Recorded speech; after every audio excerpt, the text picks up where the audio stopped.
Hi everyone, in this video we're going to talk about the chapter 10 externalities, and we're going to show an approach of the solutions for exercises from 1 to 6. This is a book of Gregory Mankiw, Principle of Economics. So the first question says, do you agree with the following statements? Why or why not? The first statement says, the benefit of Pigovian taxes as a way to reduce pollution have to be weighed against the deadweight losses that these taxes cause. So first, where is a Pigovian taxes?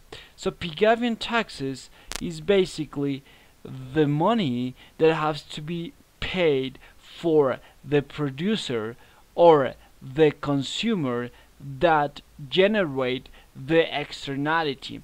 What is the idea of that? The idea is try to achieve the point where the social cost is equal to the demand. So here we have the case of pollution. So here we have the here as the quantity. This one don't pay attention to this demand for pollution, right? Actually, it's going to be just the quantity of pollution, okay? This never mind. So here we have the price.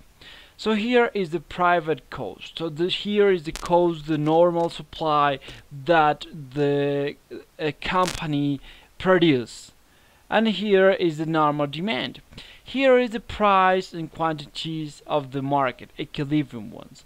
But it's important to take into account that all externalities, they produce a social cost. So this is actually the social cost. So what I'm trying to do with Pigovian taxes is to apply a certain amount of money in order to raise the here, in order to like shift to the left the private cost, in order to internalize the cost of pollute. Okay, so in this case we don't have to take into account the deadweight losses. It doesn't matter if the social cost is so high. So if the social cost is so high, it implies that the cost that society has to face is so high. So it doesn't matter the deadweight loss. So just the Pigovian taxes has to be the quantity in order to be internalized by the producers in this case. So the optimus is considered when the social cost is equal to the demand without considering the deadweight losses. So second one, a negative production into externality calls for a Pigovian tax on producers, whereas a negative consumption externality calls for a Pigovian tax on consumers. This is interesting because it's false. How come? Basically we have here the supply, normal, and we have the demand with the private value. So here we have the price and quantities of equilibrium, the price market, quantity market, and here we have the social cost. So the point here is when we fix a tax here of this amount, the producers, the consumers, they have to pay this price, the optimum price, and the producers, they will just perceive this quantity. So in this sense, let me show with this one, maybe it's better, this one. Just a second, let's be this one. So here, this is going to be the quantity paid by the consumers. It's going to be this one. But the price perceived by the producer is going to be this one. So the point, as you remember in the previous chapters, it doesn't matter on who is going to be charged by the tax. The point is going to be split among both demand and consumers. So sorry, consumers and producers. So the point here is the curve, which is more inelastic. It means the curve which react less to changes in prices. This is going to be the part that has to pay more for that. So it doesn't matter who have to charge, but the point when there is an externality, a negative externality, you have to tax, and when there is a positive externality, you need to subsidize. This is the basic rule. So here we have the second one. Consider the market for fire extinguishers. Why might fire extinguishers exhibit positive externalities in consumption? So basically, you have here a social cost, and here we have the quantity of the market and price of the market. So here, this is the real social value. Why could be this the case? This is the price and the quantities, but there's going to be a positive externality in consumption, so it means that the real social value is going to be this one. Why? I have some ideas, because when you just extinguish the fire, so for example the forest, the grass, and all the animals, eventually plants, forest in general, they improve the landscape.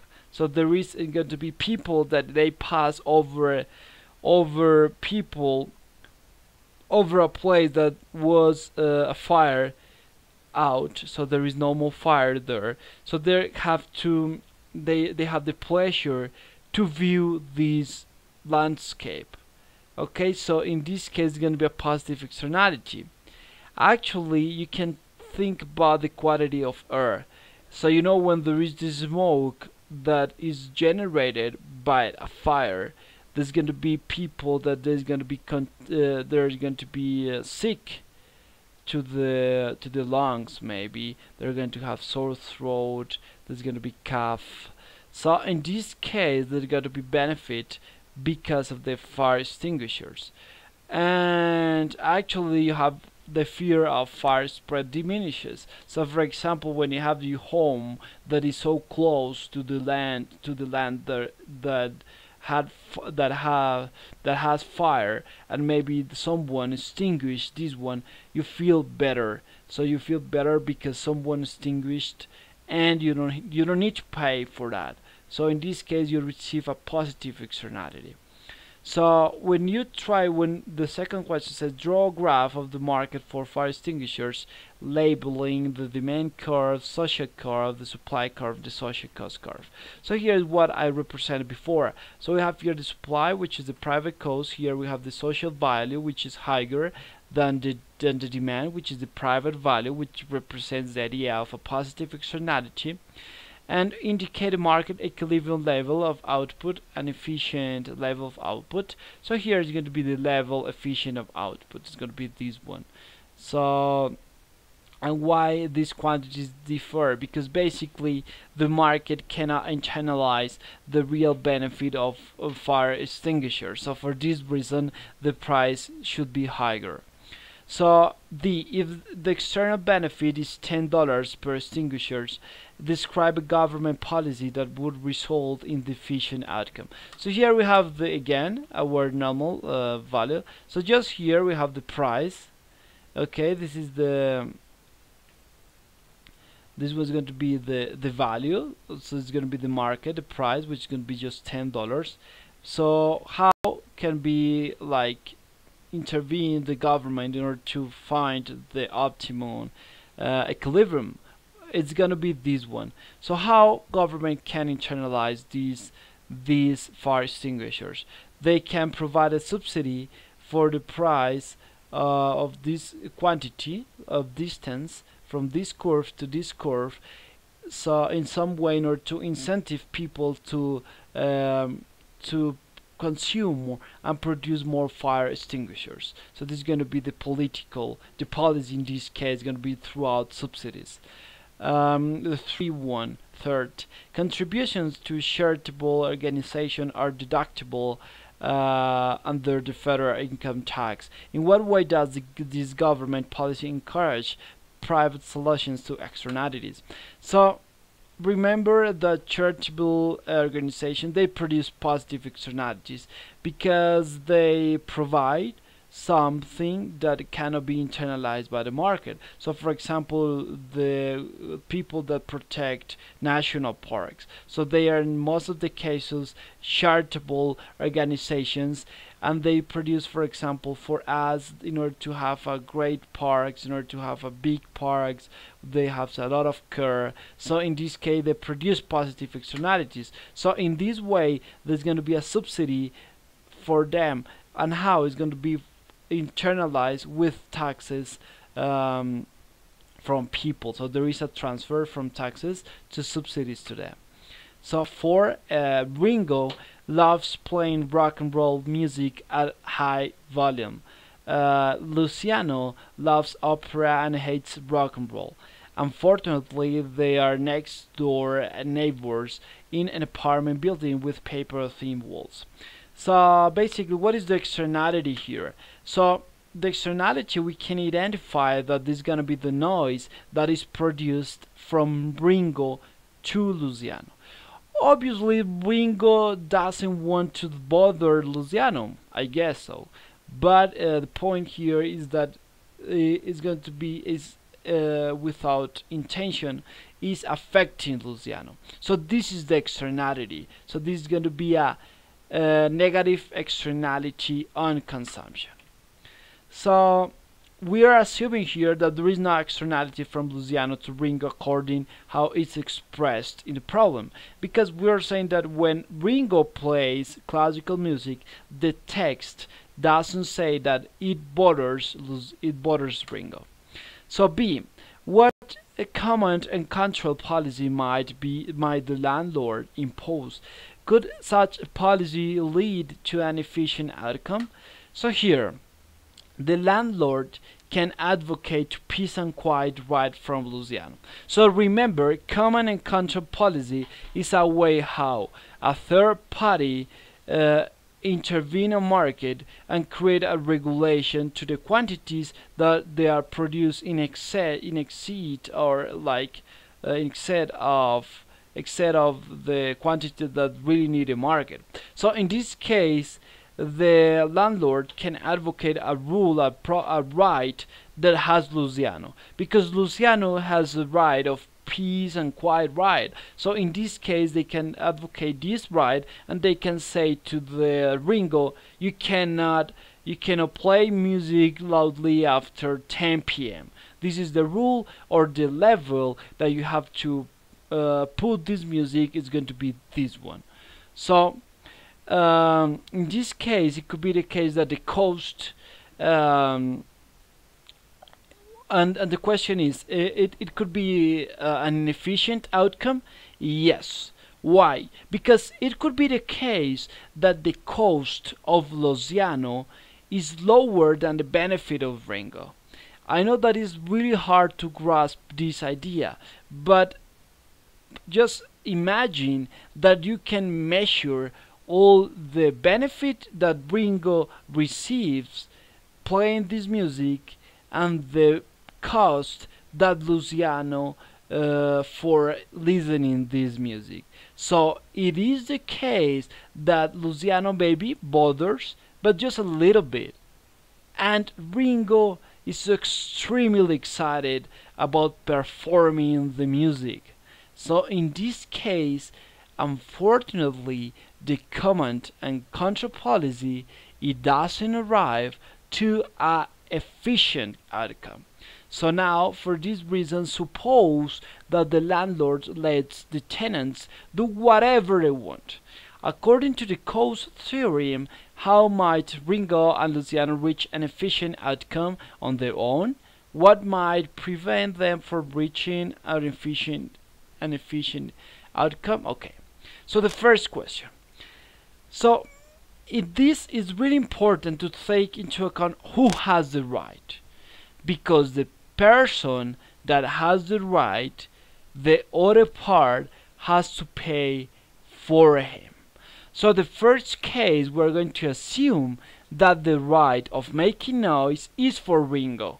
Ringo has the right to make noise. So in this case, Luciano has to pay some fee for being quiet.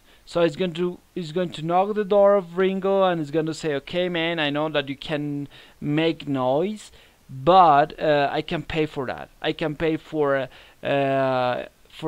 quite I'm going to be like peace, no noise in this time. So this is going to be the first case.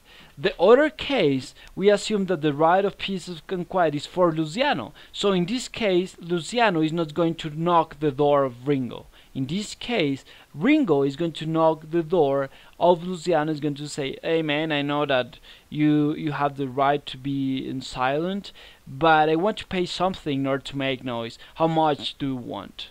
Okay, so this is the second case. And when maybe they cannot reach an efficient outcome.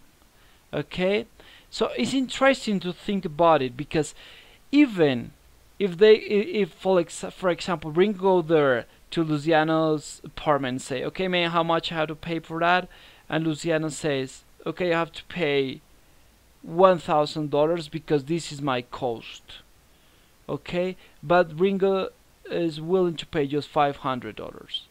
So in this case, there is going to be just the benefit of Ringo.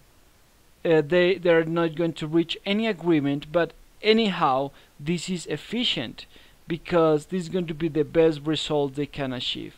There is no agreement, there is still noise because Ringo they're not going to pay for the Luciano because the cost is higher than the pleasure of Ringo. But anyhow, this is still efficient. The point is when there could be no agreement in the case where, for example, there are transactional costs. You know, classical versus rock music, maybe they have more problems like beyond the music, and they cannot talk each other. So they cannot, even when Ringo go to knock the door, the other they don't care, or in the other part the same way. So there's going to be maybe a high transactional cost, maybe yeah, it's going to be anytime he knocks the door, the other one doesn't open. Or maybe a language barrier, so and when they try to communicate each other, it's impossible to communicate. So they could be the case when they cannot reach the efficient outcome. And fifth, it is rumored that the Swiss government subsidizes cattle farming, and that the subsidy is larger in areas with more tourist attractions. Can you think of a reason why this policy might be efficient?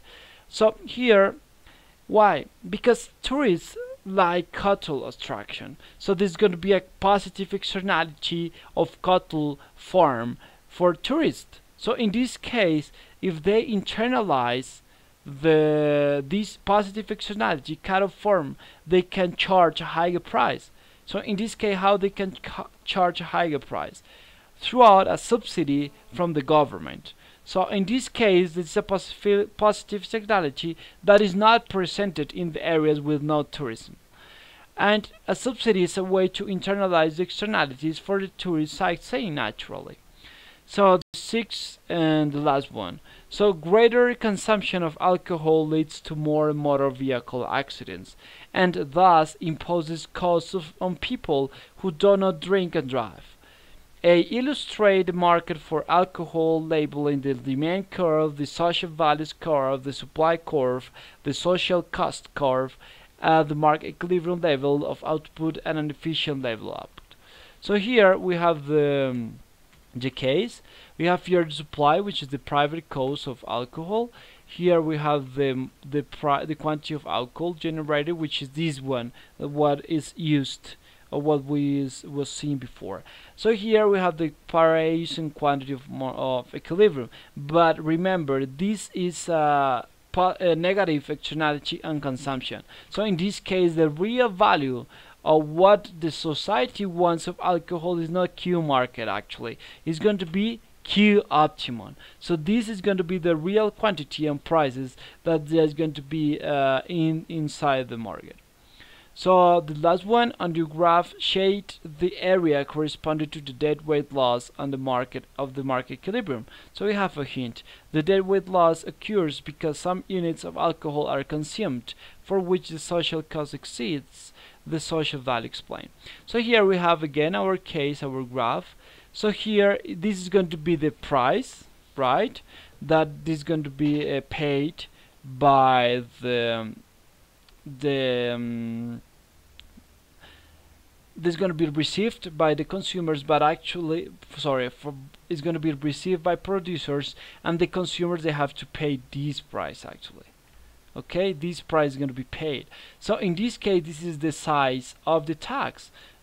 So in this case, this is going to be considered the deadweight loss of this measure. But anyway, it's going to be the optimum because it's what people want. It's going to be this quantity. Okay, I hope it has clarified some doubts that you have with this chapter. I hope you enjoy my videos, and please see the other videos if you want, and I will post more ahead. Have a great day, great success with economics. Bye bye.